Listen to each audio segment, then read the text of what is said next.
আসসালামু আলাইকুম প্রিয় ফেসবুক বন্ধুরা। আমাদের এই দীর্ঘ অনেক কয়েক বছরের সংসারে আমাদের কখনো ঝগড়া হয় না, গন্ডগোল হয় না, এবং একে অপরকে সবসময় স্যাক্রিফাইস করে চলি, যার কারণে আমাদের সংসার সুখের হয়। তো আপনারাও কিভাবে সুখী হবেন আমাদের যদি ফলো করেন, অবশ্যই আমাদের মতো সুখী আপনারাও থাকতে পারবেন। তো আমরা কি কি করি একটু শুনুন।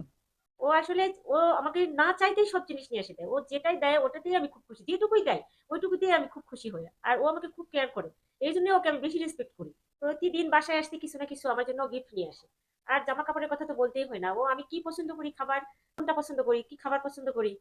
আমার মানে খুব বোঝে। ও সবচেয়ে মোট কথা মানে এক কথা যে ও আমাকে খুব সুন্দর বোঝে। ও খুব ভালোবাসে আমাকে। আমি এইজন্য আমাদের সংসারে কখনো ঝগড়া হয় না। সবচেয়ে বড় কথা যেটা যে আমি ওর সবকিছুতে আমি খুব হ্যাপি। হম, বুঝলেন তো এবার। এইভাবে যদি আপনারাও চলেন, আপনারাও চলতে পারেন আমাদের মতো, দীর্ঘদিনে এরকম সুখে শান্তিতে থাকতে পারবেন। তো ঠিক আছে, সবাই ভালো থাকুন। আসসালামু আলাইকুম। ৮ মাস হচ্ছে আমার জামা ছিঁড়ে গেছে। তুমি জামা কিনে দিছো? বাইরে যে কত ঘুরো তোমার পছন্দ নাই, রুচি নাই তোমার। তুমি ছিঁড়া জামা পরে থেকে তুমি জামা কিনে দাও না। ফকির, ফকির কোথাকার। এই ফকিরের সাথে বিয়ে হয়ে আমার জীবনটাই নষ্ট হয়ে গেছে। ফকির, জীবনটা আমার তেজপাতা হয়ে গেছে। কত ভালো, ভালো জায়গা থেকে আমার সম্বন্ধ আসছিল। এই বেলার সাথে বিয়ে হয়ে আমার জীবনটা নষ্ট হয়ে গেছে। ফকিরের সাথে বিয়ে হয়ে। ফকির কোনোদিন আমার কোনো খাবারের জিনিস নিয়ে এসে দেয় না। কোনো বাসায় এত বাইরে ঘুরো, তুমি কোনোদিন আমার বাইরে থেকে কিছু খাবার নিয়ে এসে দিছো? একটা আমি ফকির আর জমিদার আসছে। 8 মাসে মানুষ কাপড় কিনবে নাকি? মানুষ বছরে একটা কাপড় কিনলে, শুধু ঈদে ঈদে কিনলে তাই যথেষ্ট।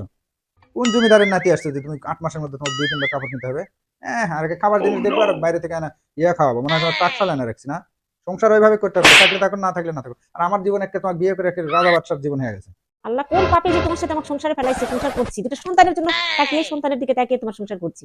তাছাড়া আমি সংসার ফেলে রাখে এতদিন চলে যাইতাম। আমার কোনটা আমি কিসে খুশি হবো, কিসে হ্যাপি হবো, কোনো কিছু তুমি জীবনে নিয়ে এসছো, কোনো করছো? আমার কি খাবার পছন্দ, আমার কি জিনিস পছন্দ, আমি কোথায় যাবো, কিচ্ছু বোঝে না। একদম মানে মরা মরা মানুষের মতো, লাশের মতো একটা মানুষ থাকার। একদম ফুকির এর সাথে বিয়ে হয়ে জীবনটা আমার নষ্ট হয়ে গেছে। শুক্রবার করে বাইরে বউকে নিয়ে ঘুরতে যাই, তুমি গত 3 মাসে আমাকে নিয়ে ঘুরতে গেছো? কখনো নিয়ে গেছো? বাইরে নিয়ে গেছো? সারাক্ষণ বাসায় থাক, বাসায় কাজ কর, ওর রান্না করে খাওয়া, ওর কাপড় কাছে, মানে ওর সবকিছু সুখী করতে হবে, কিন্তু আমি কিছু হাঁটি হবো সেদিকে কোনো নজর নাই, কোনো নজর নাই।